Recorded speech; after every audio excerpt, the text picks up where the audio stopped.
Has Kyle Larson began to become a cocky race car driver? Amazon Prime's NASCAR ratings are out, and Chris Buescher's points penalty is reduced, having a big impact on the playoff grid. Let's break it all down.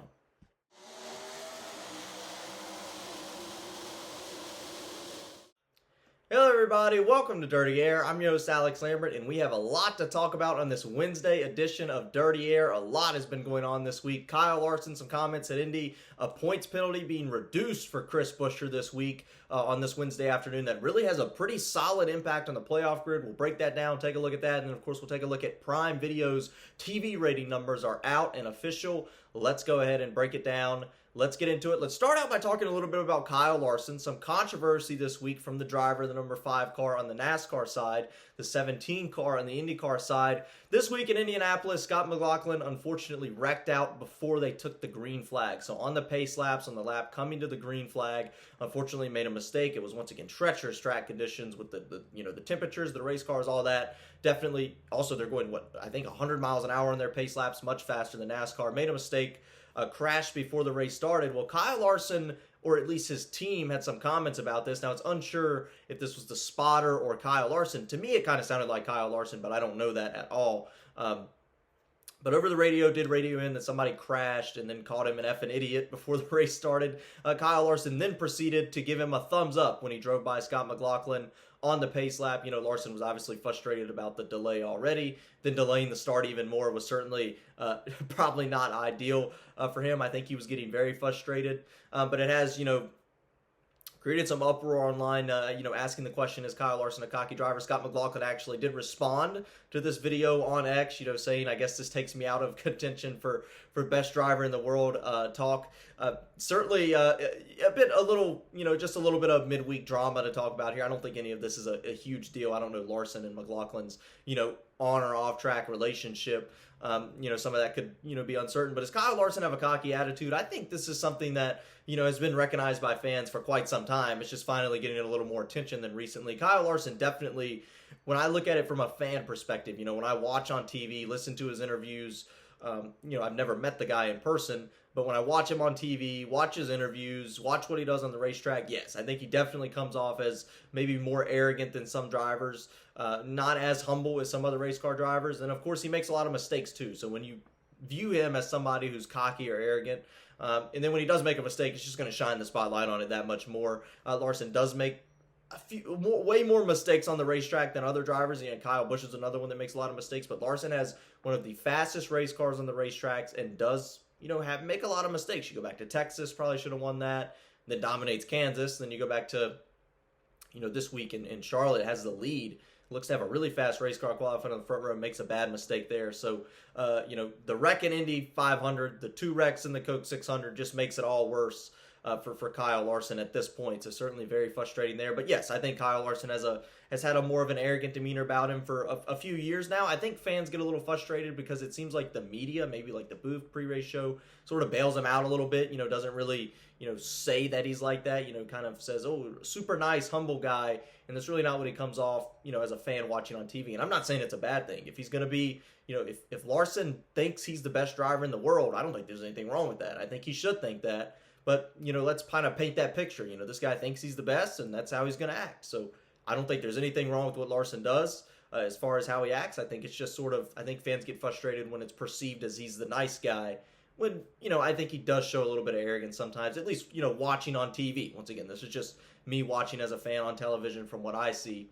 Some other news today, NASCAR did release, or I guess Prime Video, released the TV ratings 2.6 million viewers. So I believe this is up from the FS1 average for this year. Once again, Coca-Cola 600 is a big race, one of the 4 crown jewels in the NASCAR schedule. One of the biggest single race events, I would say, besides the championship and the Daytona 500, probably the biggest one outside of those 2 that I can think of off the top of my head. Talladega's big as well, but definitely the Coca-Cola 600 within the NASCAR community itself has certainly become a really big deal, especially over the last few years as the racing has been fantastic and a lot of history in that event too. I think the first race there was 1960. So big deal for NASCAR on Prime. Looks like they're going to get solid TV ratings. They might actually go up. I know the 600 is a big one, but I wouldn't be surprised to see races for Prime go up because, people, it's a brand new network, right? NASCAR typically has an older fan base that might not have been logged into Prime on their television.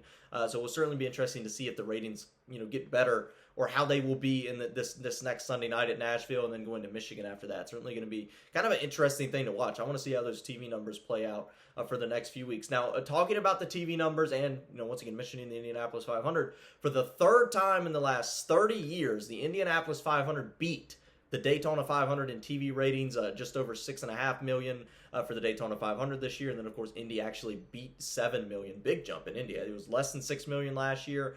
Big jump for the Indy 500. So excited to see Fox having good ratings for that Indy 500. It was definitely a big deal, big event. Lifting the blackout in Indianapolis was the first time they've done that in a while because the race was completely sold out. Certainly did not hurt the TV ratings, to say the least. Definitely probably had a help in the boost in those TV ratings for the Indy 500.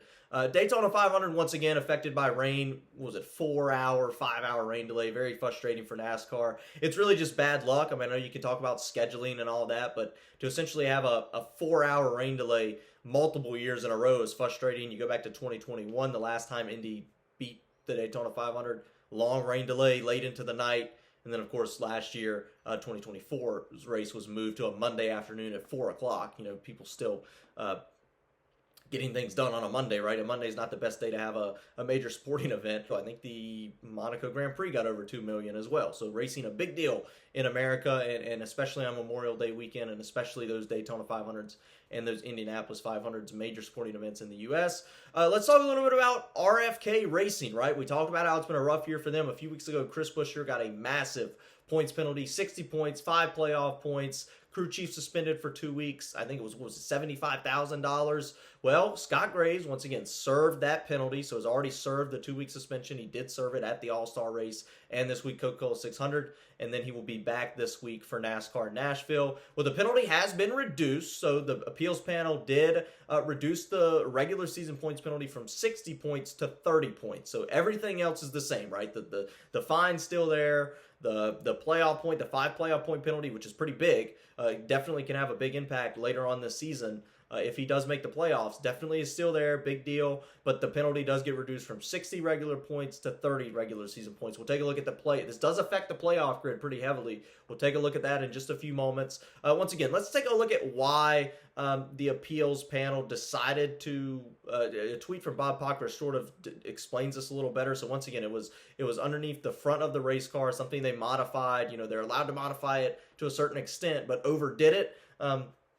So here's the decision we got from the panel, the explanation we got. So the panel concluded that NASCAR met its burden of proof regarding the reinforcement of the front bumper cover, but did not meet it regarding the trimming of the exhaust panel cover. So once again, just, I guess, went too far essentially, which is what caused the penalty. So they broke the rule by going too far in what the rule stated. The rule book regarding the exhaust panel trimming lacked specifically on the amount that needed to be trimmed or not trimmed. So according to the panel, they reduced the owner and driver points penalty from 60 to 30. So something they saw was maybe, lack of entirely clear rules and being written entirely clear in the rule book. I don't know. Kind of frustrating that the points continue to move throughout the week in NASCAR. Not ideal situation at all, but the appeals panel did decide to give them 30 of those points back. RFK also had a statement from the 17 team. We appreciate the opportunity to present our case to the National Motorsports Appeals Panel today, and we are pleased that the panel overturned one of the 2 assessed penalties. Our goal is to always comply fully with the letter of the NASCAR rulebook, and our focus is now looking forward to competing for a win in Nashville this weekend. So certainly take those 30 points because they could be big. We'll take a look at the playoff grid, what it does to the playoff grid. So nothing changes in the gold category of the winners, but it does change a little bit everybody else. Elliott's buffer, drops just a little bit. Everyone on the cut line drops a little bit because Buescher is the first one out. So Buescher now, instead of being, once again, 36 points out of the playoff grid, now only 6 points out. So very realistically, Buescher could point his way into the playoffs now. Could have pointed his way in anyway, but it would have just been closer.